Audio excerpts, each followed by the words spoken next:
Ty, let's talk about prevention a little bit more. And what are some of the better foods that we can eat? We touched on nutrition just a little bit earlier, but Hmm.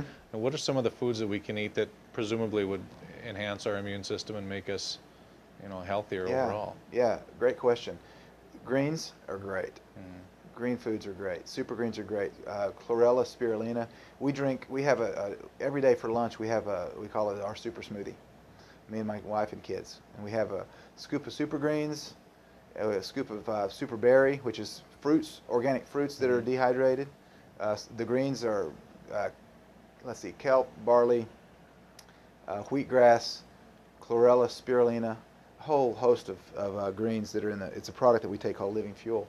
But we have super greens, super berry, and then we have a couple scoops of isolated whey protein, and mix Hmm. that in with some water and ice cubes, and it tastes great. It really tastes Hmm. fantastic. Even my little 4-year-old, she just turned 5, she loves it. So that's an excellent way to get in greens and fruits is through taking a supplement like that. But if Hmm. you don't have the money for those because they are a little expensive, then organic fruits and vegetables are a great staple. Stay away from genetically modified foods. That's probably a big thing that we haven't really touched on. Hmm. Corn and soy are the two biggies.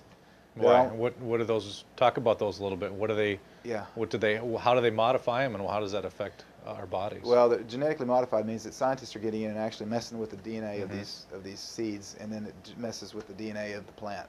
And studies have shown on both corn and soybeans. They've tested them on hamsters in Europe. I don't know that it's been done here. Maybe one study that was done at in Maryland that I remember. But most of the studies have been done in Europe because they're more opposed to GMO than we are. If you've been Hmm. watching the news, the U.S. is letting all kinds of genetically modified foods. Europe's not.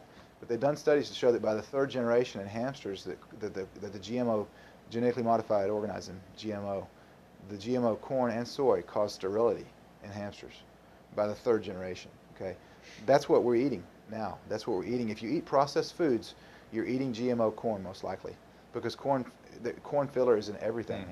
High fructose corn syrup, it's just sugar, Hmm. right? We were talking about earlier. Yeah. It's genetically modified. So it's in everything. So if you're eating packaged foods, you're eating genetically modified corn and or soy, probably both, Hmm. because soy is in almost everything too. If you look, Hmm. over 90% of the crops in the U.S.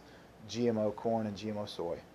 Okay, the best way to shop, stay on the outside of the grocery store. You've heard it said before, Hmm. because in the inside is all the packaged foods, and on the outside is the refrigerated foods and the vegetables and the fruits. So eat as organic as you can, fruits, vegetables.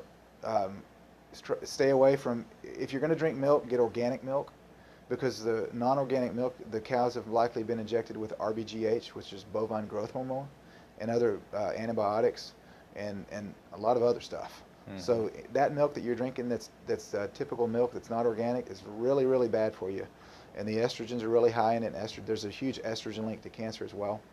So the estrogen levels of those milks are really high, and so you could be causing your kids to get cancer by drinking any kind of milks or milk products, cow products that are not organic. So shop on the outside of the store. Eat as close to natural as you can. We eat about probably 60 to 70% raw. So we'll cook some foods, but we try to eat a lot of fresh vegetables, fresh greens, fresh Hmm. salads, because you have the enzymes in the vegetables and the fruits that help Hmm. you to digest the food. So that's probably a good suggestion, is eat as natural as possible. Try to stay away from the processed, and try to stay away from the fast food joints if possible. You know, if your main three food groups are milkshakes, burgers, and fries, then you got some issues.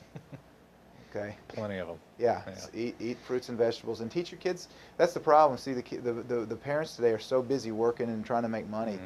that they're not with the kids. And so they give the kids money, go to the burger joint and get a burger. And so the kids are growing up eating burgers and fries, and cokes and milkshakes, Hmm. and that's what they think the typical diet is. That's a cancer diet. Your foods that you're eating are either going to fuel cancer or they're going to fight cancer. And the herbs that you can eat, herbs is something we haven't really talked about, but natural herbs, cooking with natural herbs. We got an herb garden. We cut basil, cilantro, lemongrass, mints, leaves all the time and mix them in with our salads. So when we eat Hmm. fresh salads, we'll cut up all these herbs and mix them in with them. And it might be hard to sit down and just eat a bunch of basil, but if you cut it up real small and mix it in with a salad, kids will eat it. Hmm. So you can get herbs in them that way, because herbs have so many medicinal properties we haven't even touched on. Yeah. Those are all great ways to be kind of have kind of a cancer preventing diet.